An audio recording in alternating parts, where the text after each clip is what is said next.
So this week's topic of Amuna Mondays was reaching the point of tranquility. And before I begin, the class is dedicated to a couple names, and I'll say them now and I'll repeat them at the end.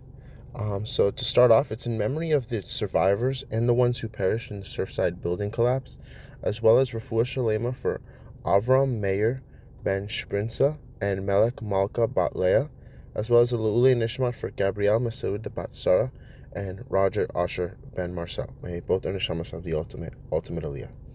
So the topic of reaching the point of tranquility. The reason I chose this topic was because there's a state of peace and serenity, and people think that the only way to receive peace is definitely an aspect of Amuna. Like, Amuna is peace, is serenity, and it's there is a truth to like behind those words, but at the same time, what's the difference between tranquility and peace and stillness and serenity? Like, they all seem like they're extremely similar, if not the same thing. So the first thing we'd have to do is explain what tranquility is. And what I understand tranquility to be is that stage of where you put all your effort in and it doesn't matter the result. The result isn't a factor as much as the fact is just putting in the effort. And then that point when the effort is finished and you just take that breath and you're just like, all right, I did what I can do. So it's a form of acceptance as well, because there's absolutely nothing that can be done at that point. Like, it's over. It happened. So, for instance, an example that a friend gave was push-ups. If somebody can do 15 push-ups and then they really push themselves and then they hit 20 and then they just fall down flat on their face and just lay down and like just done. So it's like that point where you just fall down and just breathe out and let go. That's tranquility. It's the aspect of you just finished, you just pushed yourself and you realizing like, all right, I'm done. Like, that's it. You don't have to think about and push yourself mentally and be like, okay, I have to keep doing more, I have to do more. It's the point of like, it's over. Like, I did it. It's good. I'm done. And then as soon as you do that, you now have this whole entire open mindset and blank page in like mentally to do so much more, to figure out solutions to the next thing or figure out what's next and this and that. But most people will just sit there and immediately start criticizing themselves, like, oh, I probably could have done more and this and that. And it's like you're just welcoming all this stuff in to this blank canvas that you just established. You just completely turn the page because you pushed yourself. It's over, whatever you were worrying about. Another example was somebody gave was that point when you're rushing for a flight, and you're running around the airport, you're going, and you're so late, and you're running, and you're looking, and at that point, you're like searching for every possibility. You're really looking at, like, you're really pushing yourself to make it on this flight, and all of a sudden, you look up, and out a window, and you see the flight that you were supposed to be on taking off. There's a point where you just stop. Like, you're not rushing through the airport anymore. You're kind of literally just walking or standing still. And it's that point where you're just standing still and like looking at it fly away. That's tranquility. It's like there's no more pressure. There's no more anxiety. There's no more rushing. It's just you're still. And normally right after that, people now panic and start regretting, be like, oh, I should have got on time and this and this and this. That's because that's by default. The first thing that they're trying to do now is just play it back and critique themselves. When the truth is, it's a blank canvas. Right now, you just turn the page. There's nothing you can do more to get on that flight. But you can be proactive now. And instead of sitting back and regretting and critiquing yourself, you can look at it like, all right, there's an opportunity here. Let me just focus on how to get on the next flight.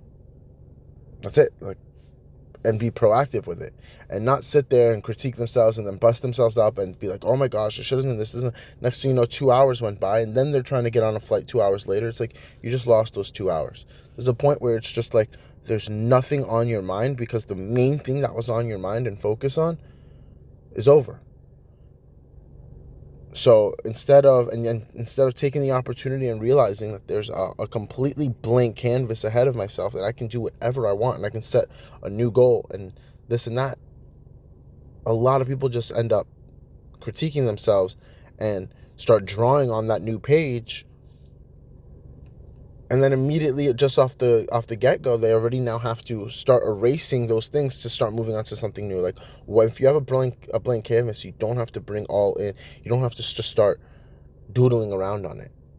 You can actually be proactive and start, all right, new canvas, let me just start something fresh, instead of winging it and bringing in some old stuff. And it's like, there's no point in that. That's what I understand tranquility to be. But the truth is, you can't reach that state, you can't reach that point unless you put in the effort.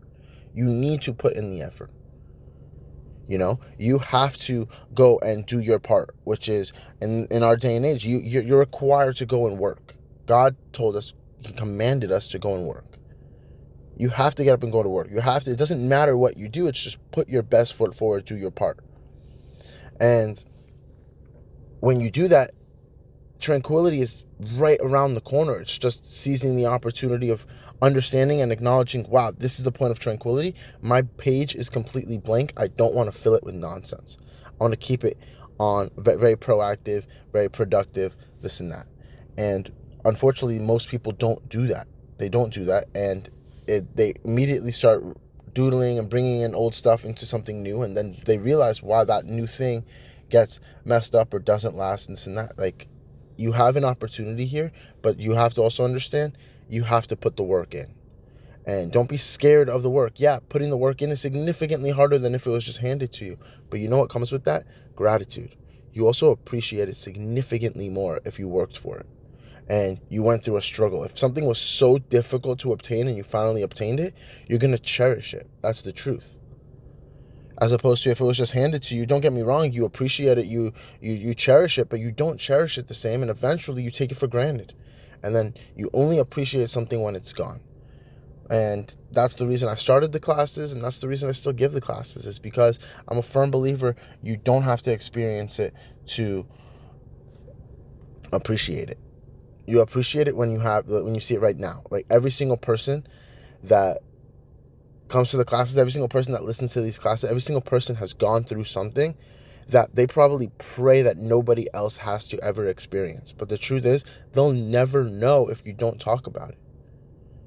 You have to make that normal. If you only show yourself perfect to people, people are going to think you're actually perfect. They're going to have this perfect image of you. And then the minute you slip up, they're just like, whoa, they're shocked. When reality is, you're a human. Everybody messes up.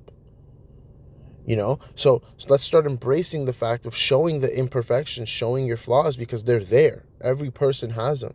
But if you're going to hide them, you can't expect the world and people around you and your closest friends and family to just know that you're not perfect. Because if you're showing off perfect, people are going to take what they see. If I go right now and I go take out loans up the yin yang and go ahead and get a Ferrari and get a Lamborghini and start living in a penthouse and all this stuff, people are going to think, oh, wow, whoa, Matthew made it. Look at him. He came up really well. When the truth is, no, I'm dying in debt.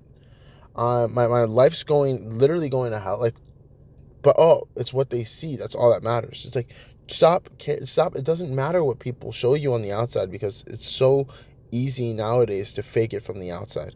It's what's inside, because you can't fake it for so long. A fake person hates genuine activity. They can't be around a genuine person. It's toxic to them. And when you're a genuine person, you're bound to attract other genuine people. And that's the goal, and that is exactly the aspect of tranquility. Genuine activity will lead to tranquility, but at the same time, you need to put the work in and understand, all right, one stage closes, you don't have to bring it into the next stage, whether it's a past relationship, whether it's a past job, whether it's anything that's happened in the past. Bringing it up, bringing it into something new is not tranquility. You're literally just shooting yourself in the foot and starting off at a disadvantage. When it's like, take it as an opportunity, like I've said before multiple times, is the fact that you can literally experience anything, and if you experience it in a bad way, you consider it as trauma. But if you experience it in a good way, it's just an experience. So I hope this topic opens a lot of people's eyes, and they understand that you got to put the work in, but understand it's not going to be a walk in the park, and there's a beauty to that. So again, the names for this topic were in memory of the survivors and ones that perished in the Surfside building collapse, as well as Refuah Shalema for Avram Meir ben Shprinza and Melech Malka Bat Leah, and Alule Nishma for Gabrielle Masoud Bat Sarah and Roger Asher ben Marcel. May both of the Neshamas have the ultimate Aliyah.